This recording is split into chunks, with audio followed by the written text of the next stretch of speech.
All right, boyfriend's weight from a lady. Hi, Bill. I'm a 24-year-old lady, and I've been with my redheaded boyfriend for a year and a half. You can't be a fat ginger. You just can't do it, man. You got to get in the elliptical here. All right, when we first started dating, we both gained the relationship weight from always eating out. Back in January, we both decided to try and lose the relationship weight. I lost mine and more, while my boyfriend has not. Well, there's a quick way to lose your girlfriend.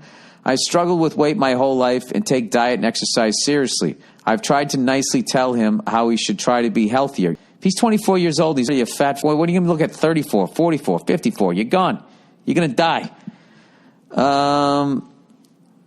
I've tried to tell him how he should be healthier. And I'll tell you, you got all these advertising now. They're showing overweight people evidently thrilled. And, take a picture of them now. They're not going to be here. Being overweight is not a fucking joke. I'm going to cut down on my fucking cigar smoking. And, you got to keep your fucking weight off. You just got to do it. You have to do it. This world where, you can't call somebody a fat fuck. I agree with that shit. But in the same thing, you don't fucking champion them like they just won a war because they ate a whole box of fucking donuts. There has to be a happy medium. There doesn't have to be, but I think there should be. Anyways, he just tells me, I know, I'm sorry, and doesn't make any efforts. I know, I'm sorry. I don't want to come across as a shallow or a bitch. You're not. But how else should I get him to get his ass on the elliptical? I generally want him to be healthier and happier with the way he looks. I would love to hear any advice you and the lovely Nia have. Thanks, and go fuck yourself. Just tell him he looks like a giant powdered donut with an orange filling coming out the top. I don't know how to do it. I just like that you're saying it to a guy, so I feel like you don't have to really worry about his feelings that much.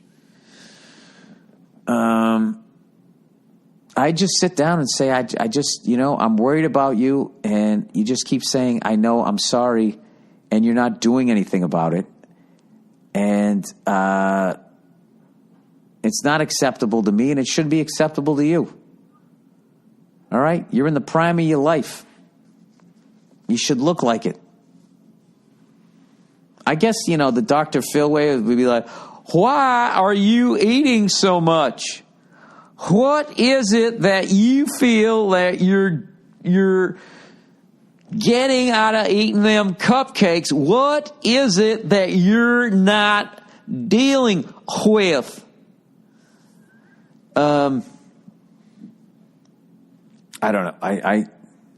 It's not fair. I would just say, listen, back in January, we made a pact to both lose weight. I did, and you didn't. I brought it up to you, and all you say is, I know, I'm sorry. So, what the fuck? All right? Just say that in a nice way. It's not fair to you. You walking around looking like a hot piece of ash, and then you got the Macy Day pasty float jumping on top of you like a fucking beanbag full of talcum powder. I mean, that's just not fair to you. It's not fair to you. You tell them, I'm not looking for rock hard abs, but I mean, Jesus Christ, you fucking got a couple of mozzarella balls hanging off your fucking hips. It's not sexy. Then he's all sweaty. It's like, yeah, it's...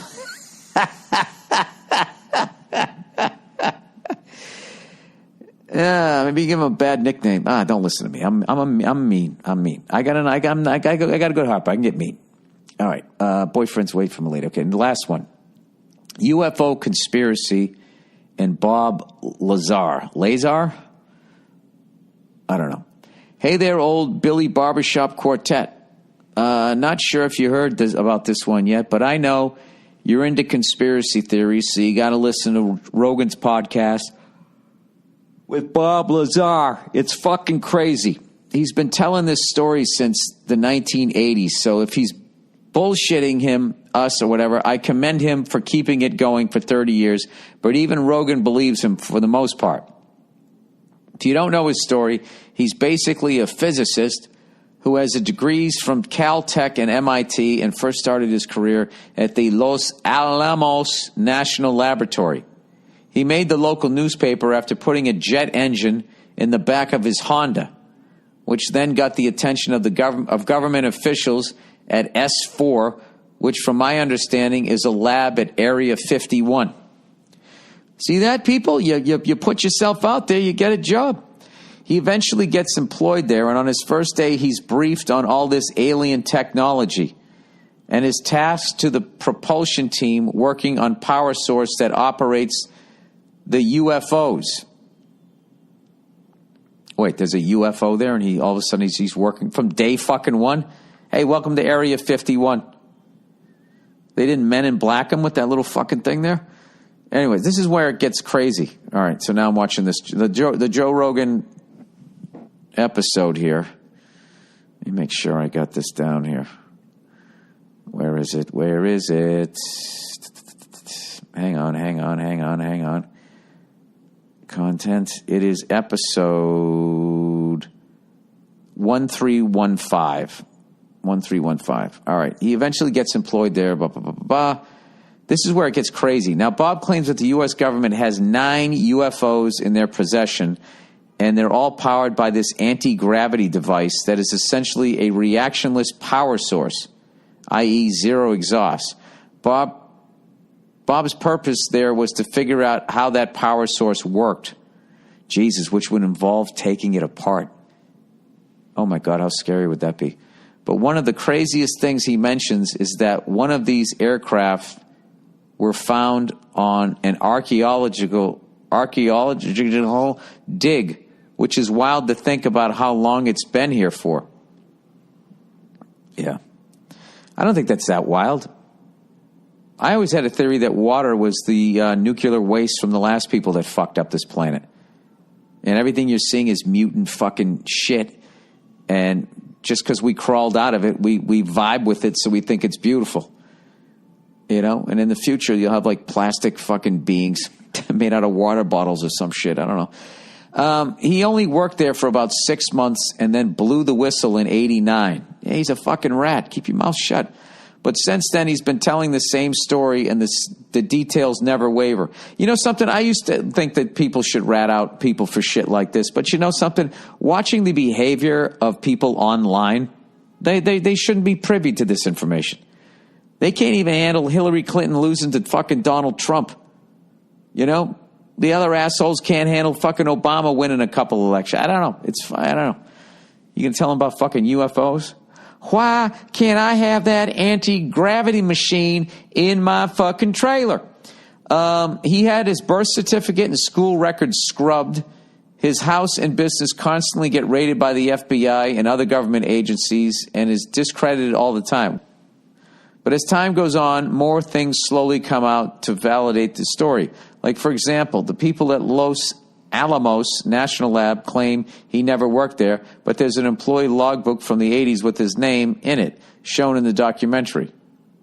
All right. Well, there's also a documentary that claims, Courtney killed Kurt.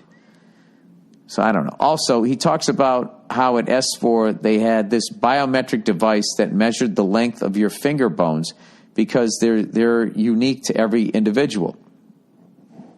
Well, why would they do that if fingerprints are fucking unique to every individual? Why do you got to take it to that level? People said that science fiction, well, maybe you could fake fingerprints because they're external. People said that science fiction, people said that science fiction, those don't exist. But recently, pictures of this device were released. See below. Another one is the existence of element 115, which is allegedly the power source of the anti-gravity devices. As of a few years ago, we can man-make this element in particle accelerators, but it is very unstable and decays within seconds. In the new Netflix documentary, Bob says that he took a piece of element 115 from S4 and hid it, and says that's why his house/business keep getting raided. Well, why don't they just arrest you and grab all your shit? Anyways, I thought this was extremely interesting. I linked the Joe Rogan episode here for you, and for a documentary, just search Bob Lazar on Netflix. Personally, I thought the Joe Rogan podcast was much better than the documentary, but it's worth checking out. Hope to catch you in Jersey soon. Cheers. All right, I'll watch it. I'll watch the Rogan thing. I'm not going to watch the Netflix thing. Where I'm at, I can't figure out how to fucking get on it anyways. All right. Well, that's the podcast, everybody. Did I bring up everything I had to? Please, once again, remember, please watch the Ian Edwards stand-up special, July 12th on Comedy Central. All right? That's the podcast. Go fuck yourselves, and I'll check in on you